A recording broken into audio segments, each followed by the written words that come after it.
It is highbrow, historic, and airs on PBS, which is why it's perhaps a bit of a shock that Downton Abbey is one of the biggest hits on television these days. So how did a soap about fading aristocrats and their servants set in Edwardian England become so addictive to American audiences? ABC's Nick Watt got a rare access to the set to find out. Rolling, quiet please. Action! Here we are, behind the scenes of Downton Abbey, filmed in a real castle, not a soundstage. You can come up. It's a girl. A sneak peek of the series about to hit your screens, perhaps the most unlikely smash hit on American TV. It's just so downright British. Welcome to Downton.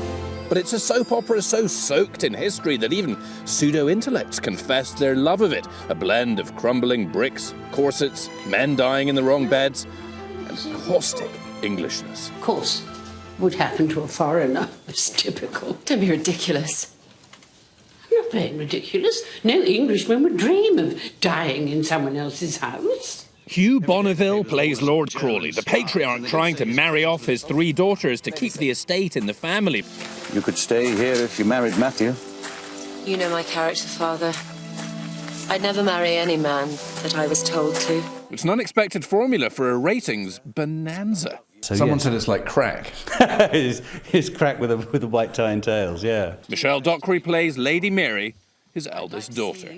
Someone recognised us in New York, and she found it really alarming that we weren't in period costume. I don't think she liked it. Downton is the brainchild of a real-life lord and one-time actor, Julian Fellows. I don't have the indifference to audience that you do sometimes find among the British, you know, where if you say something is popular, it's just a kind of insult. Over 5 million American viewers tuned in to each episode on PBS, the public TV station. 27 Emmy nominations and 7 statues over the last 2 years. Unheard of. This is really a David and Goliath story. That's Victoria and Melinda, Nightline producers and Downton fanatics. They are just eating it up. I wish Maggie Smith would talk to me. Downton is now so embedded in American popular culture, it's spawning parodies. Yahoo brought us Downton Arby's. I shall take my daughter's hand in marriage, and Downton Arby's will be yours. Actually, I just want to grab some extra horsey sauce. SNL gave it the hyperventilating trailer treatment. There's a MILF and a dad, and they've got 3 daughters named Hot, Way Hot, and the other one. And they all hang out with this old lady that looks like a chicken. Actually, there you have a pretty good plot summary. But why is this show set 100 years ago in a world few of us can relate to so ridiculously popular? Elizabeth McGovern plays Lady Cora, the lone American in the Crawley clan. I haven't got the foggiest idea. I had a pretty strong feeling that 2 people in America would really like this show. My mom and my dad. The rest has been a shock. We escape into a simpler time when everyone knew their place. Sybil is entitled to her opinions. No, she isn't until she is married. Then her husband will tell her what her opinions are. Oh, Granny. The slightest divergence from those iron-cast rules brings us TV gold. You're asking me to give up my whole world. Alan Leach plays the chauffeur who steals the heart of Lady Sybil and runs off with her at the end of season 2.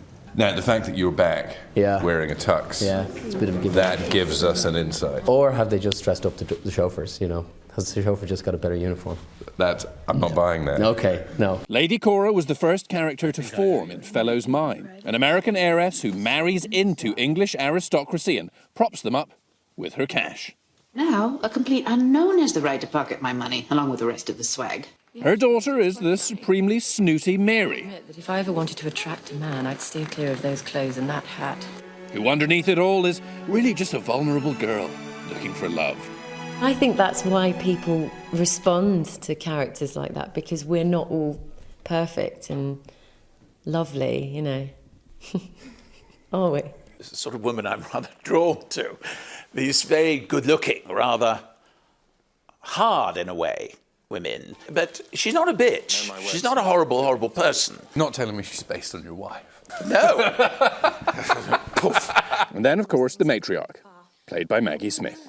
Don't be defeatist, dear. It's very middle class. And when the cameras stop, you've got to still be scared of Maggie Smith. No one's scared of Maggie Smith. Really? No, Why not? I am. We are. It's all a front. Shirley MacLaine joins for the upcoming season. Expect plenty of this. I'm afraid the war has made old women of us both. Oh, I wouldn't say that, but then I always keep out of the sun. And have no fear, Downton devotees, they've already commissioned a 4th season.